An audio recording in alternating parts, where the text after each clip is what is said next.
ऋणपत्र का आशय, ऋणपत्र क्या है। जिस तरीके से आपने पिछले अध्याय में पढ़ा कि कंपनी की पूंजी को छोटे छोटे भागों में बांट दिया जाए तो वो कहलाता है अंश, और उससे मिलने वाली जो पूंजी कहलाती है वो कहलाती है अंश पूंजी। और आप सभी जानते हैं कि कंपनी अपनी दीर्घकालीन आवश्यकताओं को पूरा करने के लिए जनता में अंश निर्गमित करती है, सार्वजनिक कंपनियां, और उससे धनराशि जुटाती है। लेकिन आवश्यक नहीं है कि वास्तव में जनता से जुटाई गई राशि पूरे तरीके से पर्याप्त हो, कंपनी की आवश्यकताओं को पूरा कर सके। तो कंपनी जब अपनी अंश पूंजी से अपनी आवश्यकताओं को पूरा नहीं कर पाती है तो कंपनी ऋणपत्रों का निर्गमन करती है, जिसके माध्यम से वो ऋण राशि को जुटाती है और अपनी आवश्यकताओं को पूरा करती है। एक कंपनी अपनी पूंजी अंशों के निर्गमन द्वारा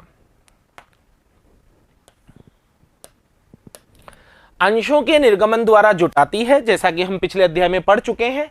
लेकिन यह कोष कंपनी की दीर्घकालीन वित्तीय आवश्यकताओं के लिए पर्याप्त हो, यह जरूरी नहीं है। इसलिए अधिकतर कंपनियां ऋणपत्रों के माध्यम से दीर्घकालीन कोषों का निर्माण करती है। कुल मिलाकर कहने का मतलब यह है कि कंपनियों की अगर दीर्घकालीन आवश्यकता अंश पूंजी से पूरी नहीं हो पा रही है तो उनके पास दूसरा विकल्प ऋणपत्र है। वो ऋणपत्र के माध्यम से भी दीर्घकालीन कोषों का निर्माण कर सकती है। इसे दीर्घकालीन ऋण के नाम से भी जाना जाता है, इसे लॉन्ग टर्म बोरोविंग भी कहा जाता है। ऋणपत्र शब्द लैटिन भाषा के डिबेयर शब्द से लिया गया है। ऋणपत्र की उत्पत्ति जो शब्द है डिबेंचर शब्द है, इसकी उत्पत्ति लैटिन भाषा के डिबेयर शब्द से हुई है और डिबेयर का अर्थ होता है कर्ज लेना।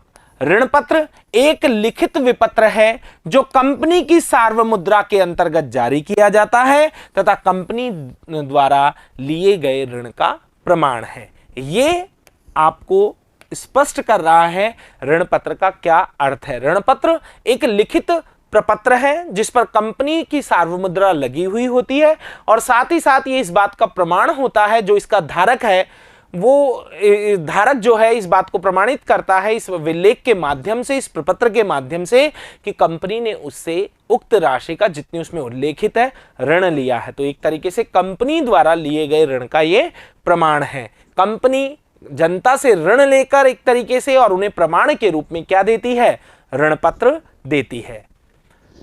अंश और ऋणपत्र में अंतर की बात करना चाहेंगे। पिछले अध्याय में आपने अंश का अर्थ पढ़ लिया है, यहां पर आप ऋणपत्र का मतलब समझ चुके हैं। कंपनी ऋण के प्रमाण के रूप में जो प्रपत्र जारी करेगी वो ऋणपत्र होगा, लेकिन और भी बहुत सारे अंतर हैं, उनके बारे में बात करना चाहेंगे। और बोर्ड एग्जामिनेशन की दृष्टि से ये बहुत ही ज्यादा इंपॉर्टेंट है। अधिकतर बार एग्जाम में इस प्रश्न को पूछा गया है, कभी 4 अंतर को लेकर, कभी 2 अंतर को लेकर, और कई बार अंतर का आधार देकर एक अंतर भी पूछा गया है। तो आइए शुरू करते हैं। स्वामित्व, अंशधारी कंपनी का स्वामी होता है। बिल्कुल ही आपने पढ़ा है कि अगर आप किसी कंपनी के अंशधारी हैं, मुख्यतः अगर आप किसी कंपनी के समता अंशधारी हैं, तो वास्तविक रूप में देखा जाए तो आप उस कंपनी के क्या माने जाते हैं, स्वामी माने जाते हैं। जबकि ऋणपत्रधारी स्वामी नहीं होते हैं, वो मात्र एक ऋण देने वाले या फिर एक लेनदार कैटेगरी के होते हैं। दूसरा है प्रतिफल। अंश खरीदने वाले व्यक्ति अंशधारी कहलाएंगे और उन्हें प्रत्येक वर्ष कंपनी से प्रतिफल के रूप में लाभांश की प्राप्ति होगी। कंपनी जो भी लाभ कमाएगी उसे अपने अंशधारी में वितरित कर देती है। तो यदि आप अपनी कंपनी के अंशधारी हैं तो आपको उन अंशों के बदले में, उन अंशों को क्रय करने के बदले में प्रत्येक वर्ष क्या मिलेगा, लाभांश मिलेगा। तो अंशों पर प्रतिफल के रूप में क्या मिलता है, लाभांश मिलता है। जबकि ऋणपत्रों पर प्रतिफल के रूप में लाभांश न मिलकर क्या मिलता है, ब्याज मिलता है। और लाभांश और ब्याज में मुख्य अंतर क्या है ये यहां पर आप समझ लीजिएगा।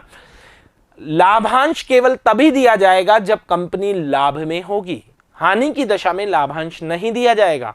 लेकिन ब्याज कंपनी को लाभ और हानि दोनों दशाओं में ही भुगतान करना पड़ेगा। तो इस दृष्टि से देखा जाए तो आय की निश्चितता को लेकर ऋणपत्र ज्यादा निश्चित होते हैं, उन पर मिलने वाली आय निश्चित होती है, जबकि अंशों पर मिलने वाली आय निश्चित नहीं होगी, क्योंकि कंपनी अगर लाभ में होगी तो लाभांश मिलेगा। जबकि अगर आप किसी कंपनी के ऋणपत्रधारी हैं तो कंपनी आपको ब्याज देने से मना नहीं कर सकती है। कंपनी को प्रत्येक वर्ष ब्याज देना ही होगा, चाहे कंपनी आय अर्जन कर रही है या नहीं कर रही है। शोधन, शोधन और एक शब्द आपकी पाठ्य पुस्तक में बहुत ज्यादा प्रयोग किया गया है, मोचन।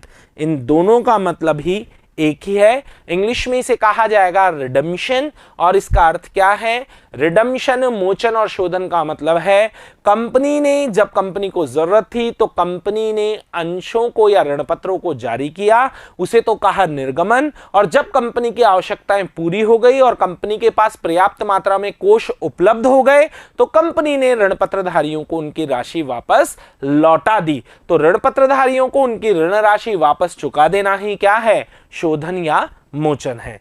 तो आइए, समता अंशों का शोधन कंपनी के जीवन काल में नहीं किया जाता है। बिल्कुल, समता अंशों का शोधन कंपनी के जीवन काल में नहीं होता है। यदि आप किसी कंपनी के समता अंशधारी हैं तो आप तब तक उसके स्वामी हैं जब तक उस कंपनी का अस्तित्व है, यानी कि यदि वो कंपनी समापन में जाएगी तो ही आपको आपके अंश पूंजी वापस मिलना संभावित है।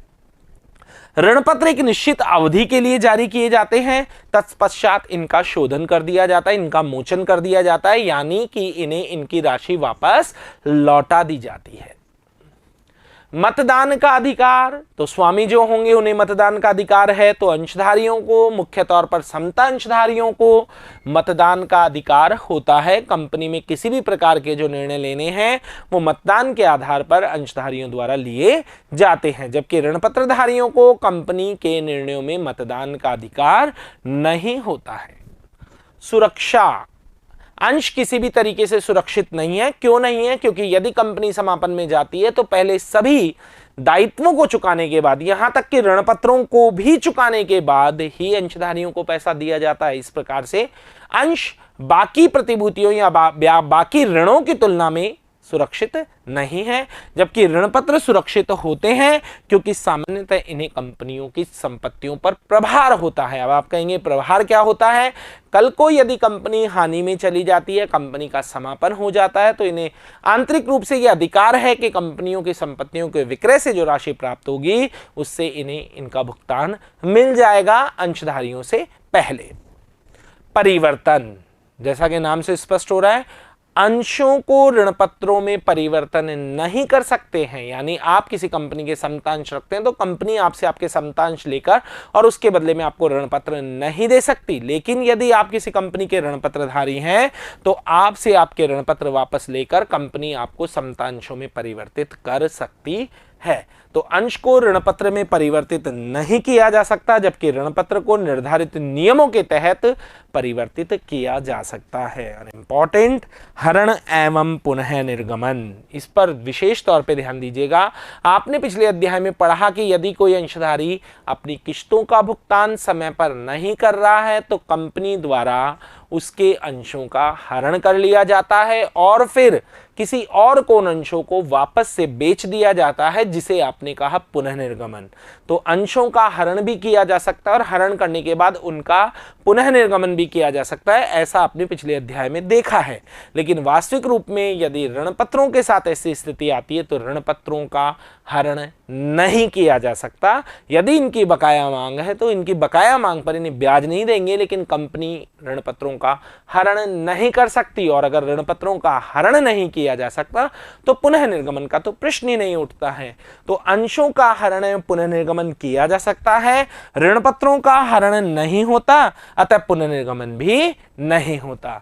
तो ये आपको अंतर बताए गए अंश और ऋण पत्र में। अब बात करना चाहेंगे ऋण पत्रों के प्रकार। ऋण पत्रों के प्रकार आपकी पाठ्यपुस्तक में कई तरीके के प्रकार दे रखे हैं, तो हम उन आधारों को डिस्कस करते हैं। सुरक्षा के दृष्टिकोण से यहां दो तरह के ऋण पत्र रखे, रक्षित ऋण पत्र और असुरक्षित ऋण पत्र या असुरक्षित ऋण पत्र। रक्षित ऋण पत्र वे ऋण पत्र होते हैं जिन्हें कंपनी की संपत्तियों पर चल प्रभार होता है। यदि कंपनी कल को समापन में जाती है किसी भी कारण से तो इन्हें संपत्तियों को विक्रय से मिलने वाली राशि में से इनकी ऋण राशि का भुगतान कर दिया जाएगा। रक्षित ऋण पत्रों का आशय उन ऋण पत्रों से है जहां भुगतान की अदायगी न कर पाने की स्थिति के उद्देश्य से कंपनी की परिसंपत्तियों पर एक प्रभार स्थापित किया जाता है। इस पैराग्राफ में ये कहना चाहता है कि यदि कंपनी अपने साधनों से भुगतान करने में संभव नहीं है, अपनी परिचालन आयों से या रोज रूटीन की जो आय कमा रही है उससे, उसके दौरान कंपनी अपने ऋण राशि को चुकाने में सक्षम नहीं है और कंपनी घाटे में जा रही है, तो संपत्तियों पर क्या होगा? ऋण पत्रों को अपने आप एक प्रभार होगा जिससे उन्हें उनकी रकम सुरक्षित होगी। यह प्रभार स्थिर या चल हो सकता है। यह प्रभार परिवर्तित होता रहता है, तो चल होगा वरना स्थिर हो सकता है। अरक्षित ऋण पत्र, अरक्षित ऋण पत्र जिन्हें कंपनी की संपत्तियों पर चल प्रभार नहीं होता। सामान्यतः भारत में इस तरह के ऋण पत्र जारी नहीं किए जाते। तो सुरक्षा के दृष्टिकोण से दो तरह के ऋण पत्र, रक्षित ऋण पत्र और अरक्षित ऋण पत्र। रक्षित ऋण पत्र वे जिन्हें कंपनी की संपत्तियों पर क्या है? चल प्रभार है, अर्थात यदि कंपनी किसी भी कारण से अपने ऋण पत्रधारियों को उनकी रकम की अदायगी नहीं कर पा रही है तो कंपनी की संपत्तियों पर उन्हें स्वतः ही प्रभार उत्पन्न होता है। कंपनी की संपत्तियों को विक्रय करके वो अपनी राशि को प्राप्त कर सकते हैं। अवधि के दृष्टिकोण से अब दूसरा दृष्टिकोण आया अवधि के आधार पर।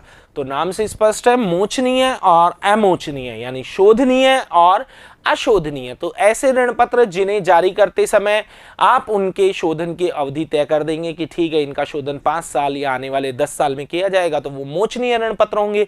और ऐसे ऋण पत्र जिनके शोधन की अवधि तय नहीं है, अर्थात उनका भुगतान कंपनी के समापन के समय ही किया जाएगा, तो वो कहलाएंगे अमोचनीय ऋण पत्र। मोचनीय ऋण पत्र वे होते हैं जो एक विशिष्ट अवधि की समाप्ति पर एक मुश्त राशि के रूप में या कंपनी के जीवन के दौरान ही, यानी कंपनी चल रही है उसी दौरान उनका भुगतान कर दिया जाए। लेकिन अमोचनीय ऋण पत्रों को स्थायी ऋण पत्र के नाम से भी जाना जाता है, क्योंकि कंपनी इस प्रकार के ऋण पत्रों के निर्गमन द्वारा उधार प्राप्त द्रव्य यानी नकद राशि के परिशोधन के लिए भी वचन नहीं देती, यानी इस बात की गारंटी वो नहीं देती है कंपनी कि आपको वर्ष के दौरान या कंपनी चलती रहेगी उस दौरान या एक निर्धारित अवधि के बाद आपको पैसा मिलेगा, बल्कि ये ऋण पत्र कंपनी की समाप्ति पर या एक दीर्घकालीन अवधि की समाप्ति पर ही शोधनीय होते हैं, यानी उस समय ही इन्हें इनका पैसा दिया जाता है, यानी जिनके शोधन की अवधि तय नहीं है। नेक्स्ट आता है परिवर्तनीयता के दृष्टिकोण से। तो जैसा आपने अंतर में पढ़ा था कि अंशों को ऋण पत्र में परिवर्तित नहीं किया जा सकता, लेकिन ऋण पत्रों को अंशों में परिवर्तित किया जा सकता है। तो यदि आप ऋण पत्रों को, इस तरह के ऋण पत्र हैं जिन्हें अंशों में परिवर्तित कर सकते हैं निर्धारित नियमों के तहत, तो वो होंगे परिवर्तनीय ऋण पत्र। और जिन ऋण पत्रों को अंशों में नहीं बदला जा सकता वो कहलाएंगे अपरिवर्तनीय ऋण पत्र। ये वे ऋण पत्र हैं जो समता अंश में परिवर्तनीय होते हैं या फिर किसी भी अन्य प्रतिभूति, या तो समता अंश में या किसी और अन्य प्रतिभूति में बदले जा सकते हैं। कंपनी के विकल्प पर, ऋण पत्र धारक के विकल्प पर परिवर्तित होते हैं, यानी दोनों ही जो पक्षकार हैं वो यदि राजी हों, कंपनी भी और ऋण पत्रधारी भी, तो उन ऋण पत्रों को किस में बदला जा सकता है? अंशों में परिवर्तित किया जा सकता है या किन्हीं अन्य प्रतिभूति में परिवर्तित किया जा सकता है। तो ऐसे ऋण पत्र कहलाएंगे परिवर्तनीय ऋण पत्र। अपरिवर्तनीय ऋण पत्र ये वे ऋण पत्र हैं जिन्हें अंश में परिवर्तित नहीं किया जा सकता, नाम से स्पष्ट हो रहा है, या किसी अन्य प्रतिभूति में नहीं बदला जा सकता, इन्हें कहेंगे अपरिवर्तनीय ऋण पत्र। तो अब तक हमने जो डिस्कस किया वो 3 तरीके से किया, अवधि के आधार पर, इसके अलावा सुरक्षा के आधार पर, और तीसरी बात की परिवर्तन के आधार पर। नेक्स्ट आता है कूपन दर के दृष्टिकोण से। जब ऋण पत्र जारी किए जाते हैं तब उनकी निर्धारित एक निश्चित ब्याज दर तय कर ली जाती है, तो वो कहलाएंगे निर्धारित विशिष्ट कूपन दर ऋण पत्र, जिनके ब्याज की दर तय होती है। और जिनके ब्याज की दर तय नहीं होती है वो कहलाएंगे शून्य कूपन दर ऋण पत्र। आइए, ये ऋण पत्र विशिष्ट ब्याज दर पर जारी किए जाते हैं, जिसे कौन सी दर कहा जाता है? कूपन दर कहा जाता है। ये विशिष्ट दरें या तो स्थिर हो सकती है, यानी एक बार शुरू में ही तय कर लिया कि 10%, 15%, 5%, तो ये स्थिर है, या फिर प्रत्येक वर्ष परिवर्तित की जा सकती है, सामान्यतः बैंक दरों से जोड़कर भी, लेकिन फिर भी ब्याज दर तो तय की जाती है, तो वो कहलाएंगे विशिष्ट कूपन दर। तो या तो स्थिर हो सकती है या फिर चल भी हो सकती है। चल ब्याज दरों को प्राय बैंक की दर के साथ जोड़ा जाता है। शून्य कूपन दर ऋण पत्र, जैसा कि स्पष्ट हो चुका है, ऊपर वाले हैं जिनके ब्याज की दर निर्धारित है, तो शून्य कूपन दर वाले ऋण पत्र वो होंगे जिनके ब्याज निर्धारित नहीं है। ये ऋण पत्र ब्याज की कोई विशिष्ट दर वहन नहीं करते हैं, यानी इनके ब्याज की दर पहले से तय नहीं होती है।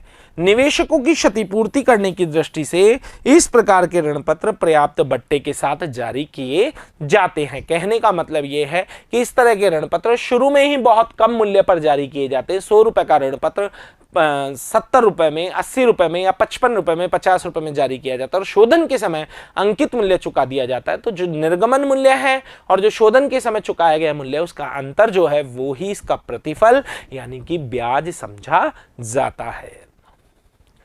पंजीकरण के दृष्टिकोण से पंजीकृत ऋण पत्र ऐसे ऋण पत्र जिनकी जानकारी, उनका ब्यौरा, उनका नाम पता कंपनी अपने रजिस्टर्ड में नोट करती है, उनकी जानकारी रखती है, वो कहलाएंगे पंजीकृत ऋण पत्र, क्योंकि वो कंपनी के रजिस्टर में रिकॉर्डेड है। ऐसे ऋण पत्रों को बेचने के लिए एक निर्धारित कानूनी प्रक्रिया का पालन करना होगा।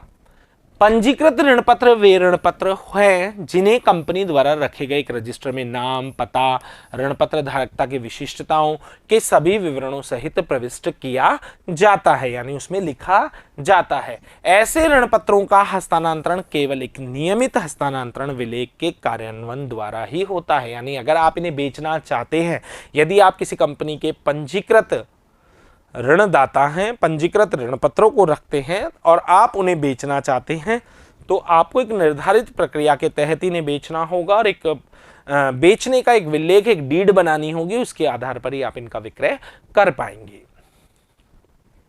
वाहक ऋण पत्र वाहक ऋण पत्र वे ऋण पत्र हैं जो डिलीवरी या सुपुर्दगी के द्वारा ही हस्तांतरित किए जाते हैं। मतलब कि यहां कोई विलेख बनाने की आपको जरूरत नहीं है। यदि आप इनका हस्तांतरण करना चाहें, सिर्फ मात्र सुपुर्दगी देने से ही इसका हस्तांतरण हो जाता है। अगर आप किसी कंपनी के वाहक ऋण पत्र हैं तो इसका मतलब ऋण पत्रधारी हैं, तो इसका मतलब है कंपनी ने आपका कोई नाम, पता या कोई भी रिकॉर्ड अपने रजिस्टर में नहीं लिखा है।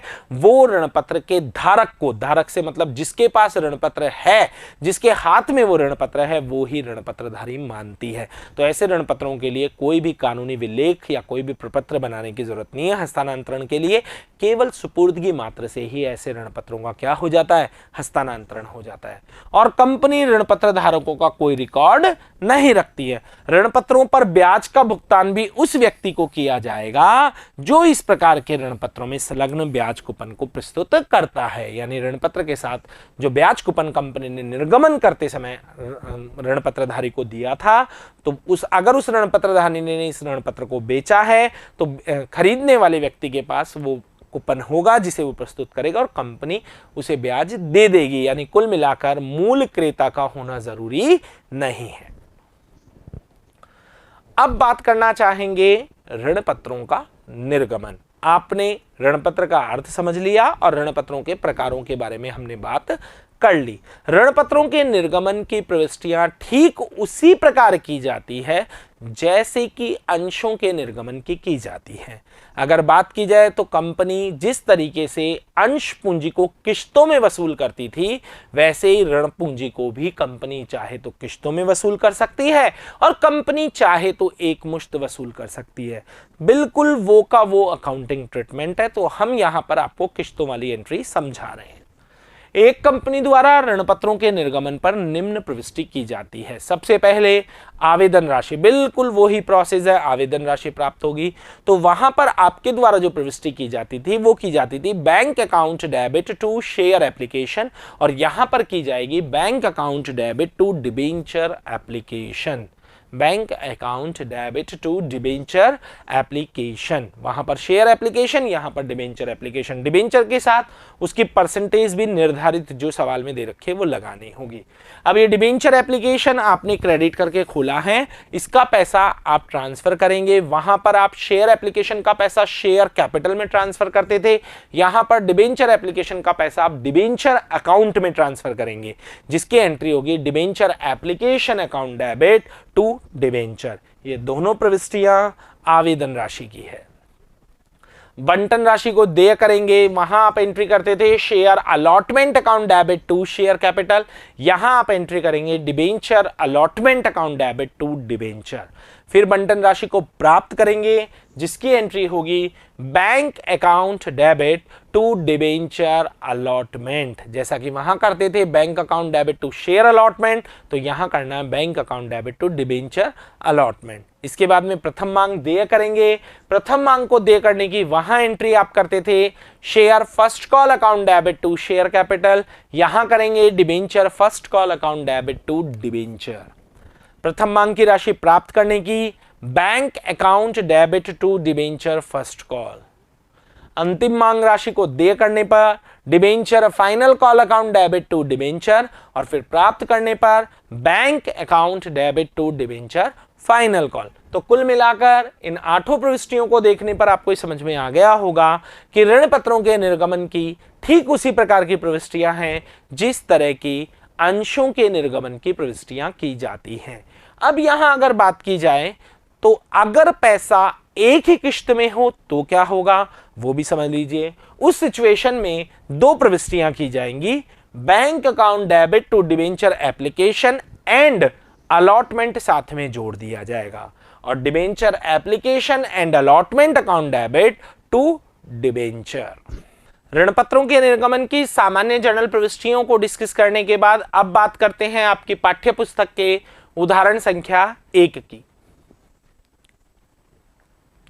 एबीसी लिमिटेड ने 12% ऋण पत्र 100 रुपए के 10,000 ऋण पत्र जारी किए, जिसमें आवेदन पर 30 रुपए और बंटन पर शेष राशि है जो कि 70 रुपए होगी, और ये जो 12% है ये ऋण पत्र पर ब्याज की दर है। हमने जब ऋण पत्रों के प्रकार समझे हैं तो उसमें शून्य कूपन दर वाले ऋण पत्र और कूपन दर वाले ऋण पत्र पढ़े हैं। तो कूपन दर वाले ऋण पत्र वो ऋण पत्र होते हैं जिनके ब्याज की दर निश्चित होती है या तय होती है। तो हर ऋण पत्र के आगे आपको एक रेट दी जाएगी, उस रेट का आपको जर्नल एंट्रीज में भी प्रयोग करना है।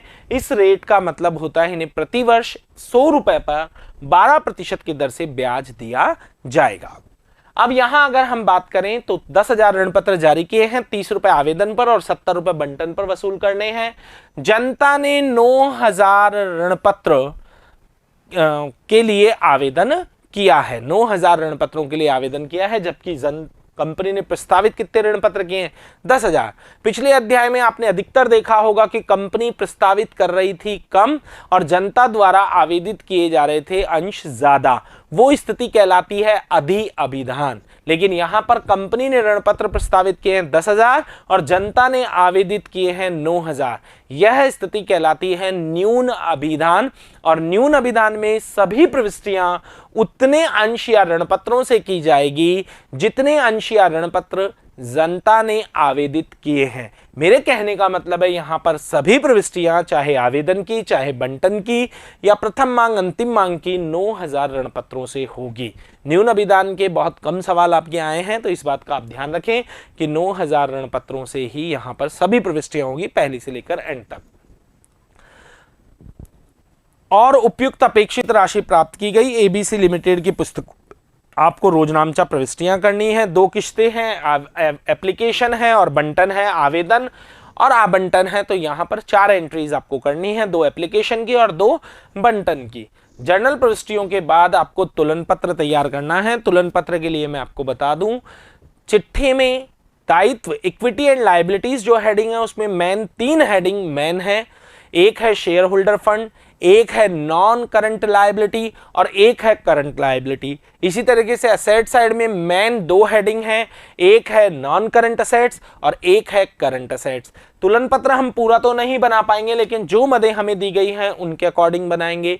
पिछले अध्याय में हमने शेयर कैपिटल को पढ़ा है, जिसे इक्विटी एंड लायबिलिटीज पक्ष में, समता एवं दायित्व पक्ष में जो शेयर कैपिटल मद थी उसे हम शेयर होल्डर फंड के नीचे एक हेडिंग लगाकर शेयर होल्डर फंड के नीचे लिखते थे। यहां हमारे पास डिबेंचर है, डिबेंचर को नॉन करंट लायबिलिटी हेडिंग के नीचे बैलेंस शीट में दिखाया जाएगा लॉन्ग टर्म बोरोविंग के नाम से। किस नाम से? Long term borrowing. और हेडिंग क्या होगी? Non current liability. और दिखाएंगे कहां? इक्विटी एंड लायबिलिटीज पक्ष में। तो आइए शुरू करते हैं जर्नल प्रविष्टियां। 9,000 ऋणपत्र आपने जारी किए हैं और 30 रुपए की आवेदन राशि है, तो ये हो गई 2,70,000 रुपए, जिसकी जर्नल प्रविष्टि की जाएगी bank account debit to 12% debenture application. 2,70,000 रुपए bank account debit to 12% debenture application, और जिसकी राशि होगी 2,70,000 रुपए। इस 2,70,000 रुपए से आपने डिबेंचर एप्लीकेशन को क्रेडिट करके खोला है। अब इसे आप बंद करेंगे और कहां पैसा ट्रांसफर करेंगे? डिबेंचर्स अकाउंट में, जिसकी एंट्री होगी 12% debenture application account debit to 12% debenture. यदि प्रश्न में रेट दी जाती है तो आपको रेट का प्रयोग जर्नल एंट्रीज में करना है, नहीं दी जाए तो नहीं करना है। तो यहां पर उदाहरण में रेट छपी हुई नहीं है, जबकि सॉल्यूशन में किया है तो हमने रेट को लिख लिया है, बाकी आपको दी जाएगी रेट। अब बात करते हैं बंटन की। बंटन की अगर बात की जाए तो 9,000 ऋणपत्र और 70 रुपए का बंटन राशि है, तो ये हो गई 6,30,000। पहले बंटन को दे किया जाएगा 12% debenture allotment account debit to 12% debenture. फिर से सुने, 12% debenture allotment account debit to 12% debenture, और एंट्री हो जाएगी, राशि हो जाएगी 6,30,000।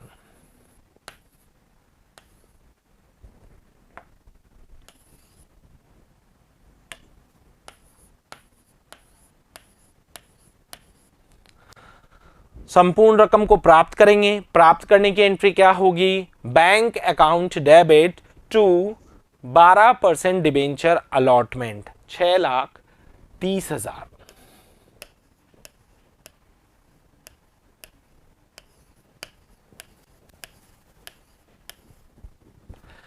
जर्नल प्रविष्टियां करने के बाद अब बात करते हैं तुलन पत्र की। तुलन पत्र के लिए पहले आपको बनाना होगा note to accounts. Note to accounts में यहां दो ही मदे हैं। एक तो है आपकी लॉन्ग टर्म बोरोविंग, जो कि 9,000 डिबेंचर्स आपने जारी किए हैं 12% की दर पर, तो 9 लाख के तो डिबेंचर्स हो गए। ये नोट टू अकाउंट्स तैयार करें पहले। और कैश एट बैंक किस तरीके से निकालेंगे वो देख लें। जहां बैंक को डेबिट किया उसे जोड़ लें।